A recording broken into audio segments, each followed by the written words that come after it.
அண்மை செய்தியை பார்த்து வருகிறோம். ஸ்டாலின் அவர்களை, உங்கள் ஆட்சியில் அங்கொன்றும் இங்கொன்றுமாக கொலைகள் நடக்கவில்லை, எங்கும் கொலை, எப்போதும் கொலைதான் நடக்கிறது, நீங்கள் ஆண்டது போதும், மக்கள் மாண்டது போதுவென எதிர்க்கட்சி தலைவர் எடப்பாடி பழனிசாமி அவர்கள் கண்டனத்தை பதிவு செய்திருக்கிறார். முதியோருக்கு வீட்டில் பாதுகாப்பு இல்லை என்பது எவ்வளவு கொடூரமான நிலை என பாதுகாப்பு தொடர்பாக தமிழகம் எந்த நிலையில் இருக்கிறது என்ற தொனியில் அவருடைய கேள்வி அமைந்திருக்கிறது. முழுமையான விவரங்களோடு செய்தியாளர் லதா இணைந்திருக்கிறார். லதா, எதிர்க்கட்சி தலைவர் தரப்புல என்ன சொல்லப்பட்டிருக்கு, முழுமையான விவரம்? வணக்கம். அதிமுக பொதுச் செயலாளர் எடப்பாடி பழனிசாமி திமுக அரசை கண்டித்து பதிவு ஒன்றை வெளியிட்டிருக்கிறார். அவர் வெளியிட்டிருக்கும் பதிவில், இன்றைய தினம் செய்திகளில் வந்துள்ள கொலை நிலவரத்தை சுட்டிக்காட்ட விளைகிறேன் என்று குறிப்பிட்டு சில சம்பவங்களை குறிப்பிட்டிருக்கிறார். கிருஷ்ணகிரி மாவட்டம் ஊத்தங்கரை அருகே முதியவர் கொலை செய்யப்பட்டு மூதாட்டி மனைவிக்கு பாலியல் வன்கொடுமை.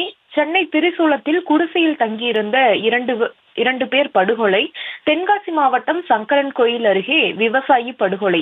இப்படி தொடர்ச்சியாக வரும் கொலை செய்திகள், பாலியல் குற்ற செய்திகள் மக்களிடையே அச்ச உணர்வை அதிகரித்துள்ளது என்று இபிஎஸ் குறிப்பிட்டிருக்கிறார். மேலும் முதியோருக்கு வீட்டில் பாதுகாப்பு இல்லை என்பது எவ்வளவு கொடூரமான நிலை, இதற்கெல்லாம் பொறுப்பேற்க வேண்டிய முதல்வர் கடந்த 5 ஆண்டுகளில் ஒரு முறையாவது சட்ட ஒழுங்கை பற்றி வாய் திறந்து பேசியுள்ளாரா என்ற கேள்வியை இபிஎஸ் எழுப்பியிருக்கிறார். மேலும் தென்காசி விவசாயி கொலையில் காவல்துறை ஒருதலை பட்சமாக செயல்பட்டது என உயிரிழந்த விவசாயியின் மகன் தெரிவித்துள்ளார் என்றும், குற்றத்திற்கான எச்சரிக்கை இருந்தும் அதை காவல்துறை தடுக்காமல் இருந்தது எப்படி என்று முதலமைச்சரை நோக்கி இபிஎஸ் கேள்வி எழுப்பியிருக்கிறார். மேலும் முதல்வர் அவர்களே, உங்கள் ஆட்சியில் அங்கொன்றும் இங்கொன்றுமாக கொலைகள் நடக்கவில்லை, எங்கும் கொலை, எப்போதும் கொலைதான் நடக்கிறது என்றும், நீங்கள் ஆண்டது போதும், மக்கள் மாண்டது போதும் என்று இபிஎஸ் குறிப்பிட்டிருக்கிறார். மேலும் மேற்கூறிய வழக்குகளில் குற்றம் இழைத்தோர் மீது கடும் சட்ட நடவடிக்கை எடுக்க வேண்டும் என